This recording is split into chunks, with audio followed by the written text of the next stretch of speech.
Ayurvedic hair care. Are there certain herbs that you cannot mix together? Are there like some must not do? So welcome to the channel. My name is Khadija. I'm a leading expert in henna and natural hair color and Ayurvedic healthy hair care. And I do gorgeous henna and jago body art. And I'm with your girl that we have not named yet. You know, I feel like we've named them at one point and then I think I completely forgot what we named them. Welcome to another Ask Henna Sooq, part of our weekly series where you guys put in the comments below the questions that you have that you need me to answer, and I get those questions answered, and even ask questions about henna and jago body art. That's what I'm here for. So ask any questions that you have right in the comments below. If you do not have time to wait for an answer, all you have to do is go to hennasooq.com.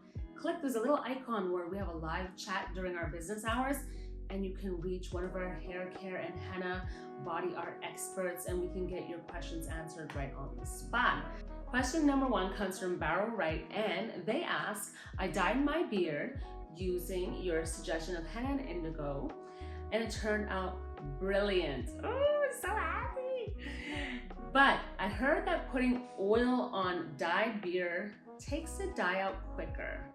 I wonder if you have any suggestions as to how to keep a beard moisturized with the henna in. Thank you.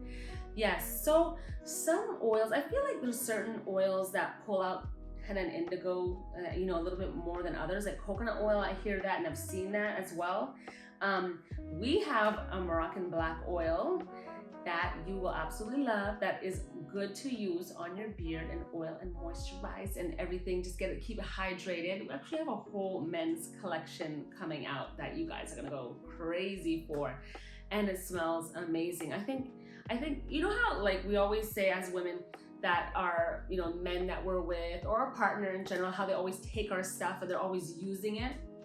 Well, I think it's gonna be the other way around with this Moroccan black collection. I think that we women are gonna wanna take what our men and our partner are using. They're gonna be like, you don't really need that. And, you know.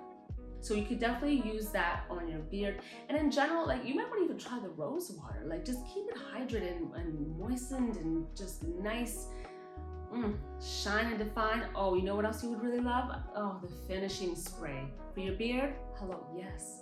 Put that also in your beard and your hair, and oh, you're gonna be looking good. Question number two comes from Reese Peace. Are there any Ayurvedic herbs that shouldn't be mixed together? Off the top, probably indigo. Like indigo probably shouldn't be mixed with most all other herbs. I could be wrong, but I know that it can be mixed with aloe and henna. Of course, we all know that. You guys are probably wondering, what is she saying? It cannot be mixed. But otherwise, indigo really shouldn't be mixed with any other herbs because it just will leave a green hue on your hair, and that's the problem. So, but otherwise, I can't think of any that should not really be mixed together. The most thing that I probably see that people do when it comes to mixing their herbs is mixing herbs. I will say this, if you're mixing your herbs and you're not adding moisturizing herbs and you need moisture and your hair is dry, that's a problem. So it's more like that. Like you have to mix the right herbs and the right combinations for your hair type. And if your hair is oily, you probably don't need a whole bunch of like heavy moisturizing herbs and ingredients in your, you know, Ayurvedic hair care recipes. So that's probably what I would say about that. You know, I hope that answer helps. Question number three comes from Nidam E. What are the best herbs for damaged hair and dry, itchy scalp? So I recommend, well, we have an all-in-one called the Ayurvedic Scalp and Root Mask. So off the bat, use that. Aloe is very soothing. So if you can use, we have a ton of aloe vera powder recipes right on our website that you can tap into and start reading about. Tons that you can take advantage of that is very soothing for your scalp. Of course, first and foremost, when your scalp is really itchy, I would like to recommend that you may need to go see a dermatologist and kind of also look at what you're eating. Sometimes the food that you're eating can cause like irritation and breakouts, especially as we get older, things change, they don't stay the same. So just keep an eye on that because it could be something else related. But if your hair is damage, you definitely need to be consistent with Ayurvedic hair care in general, like just doing masks and herbs and, very well balancing.